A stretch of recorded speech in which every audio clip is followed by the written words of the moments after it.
जैसे ही विधानसभा में शिवसेना का चीफ व्हिप बदला, उद्धव ठाकरे को मुंह की खानी पड़ी और सत्ता हाथ से चली गई। अब ऐसे ही कुछ आसार लोकसभा में भी बन रहे हैं, जिसके बाद उद्धव ठाकरे के हाथ से कहीं पार्टी ही न चली जाए।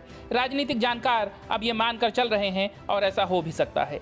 दरअसल महाराष्ट्र में महाविकास अघाड़ी सरकार गिरने के बाद उद्धव ठाकरे की मुश्किलें कम होने का नाम नहीं ले रही हैं।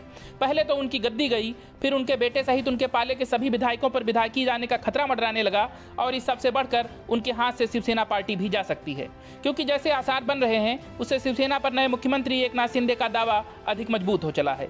लेकिन इतना सब कुछ कम था जो अब उद्धव ठाकरे के पाले के विधायकों के बाद सांसदों में भी फूट पड़ गई है और शिवसेना की अंदरूनी कलह बढ़ती जा रही है। विधायकों के बाद अब बड़ी संख्या में सांसदों के भी पार्टी नेतृत्व से बगावत करने के कयास लग रहे हैं। नए घटनाक्रम के तहत पार्टी ने सांसद भावना गवली को लोकसभा में शिवसेना के चीफ व्हिप के पद से हटा दिया है। उनकी जगह पर उद्धव ठाकरे के करीबी कहे जाने वाले राजन बिचारे को यह जिम्मेदारी दी गई है। शिवसेना के संसदीय दल के नेता संजय राउत ने संसदीय कार्य मंत्री प्रहलाद जोशी को लिखे पत्र में पार्टी के इस फैसले के बारे में जानकारी दी है।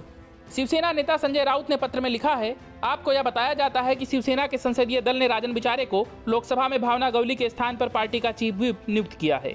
यह नियुक्ति तत्काल प्रभाव से लागू की जाती है। इस फैसले से विधायक दल में फूट के बाद अब शिवसेना के संसदीय दल में भी टकराव के आसार बढ़ गए हैं।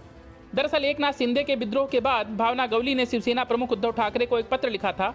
इसमें भावना गवली ने कहा था कि एकनाथ शिंदे की भूमिका सही थी। उसके बाद से ही चर्चा है कि शिवसेना के 12 सांसद एकनाथ शिंदे गुट के साथ जा सकते हैं। इसमें सबसे आगे भावना गवली का ही नाम है। शायद इसी के चलते शिवसेना ने उन्हें चीफ व्हिप के पद से हटाने का फैसला लिया है। अब देखना होगा कि इस फैसले पर भावना गवली का क्या रिएक्शन आता है। भावना गवली एकनाथ शिंदे के सांसद बेटे श्रीकांत शिंदे समेत कई लोगों की ओर से बगावत का ऐलान किया जा सकता है। गौरतलब है कि मुंबई से शिवसेना सांसद राहुल सेवाले ने भी उद्धव ठाकरे को एक पत्र भेजा था। इसमें राहुल सेवाले ने बीजेपी की राष्ट्रपति पद की उम्मीदवार द्रौपदी मुर्मू के समर्थन में गुहार लगाई थी। सांसदों के रवैये से साफ है कि राष्ट्रपति चुनाव में यदि शिवसेना विपक्ष की उम्मीदवार यशवंत सिन्हा का समर्थन करती है तो बगावत दिखेगी और क्रॉस वोटिंग हो सकती है। 16 में से करीब 12 सांसद द्रौपदी मुर्मू के समर्थन में वोट डाल सकते हैं। ऐसा होता है तो फिर यह शिवसेना के संसदीय दल में भी बड़ी टूट की शुरुआत होगी। Bureau report, news of India.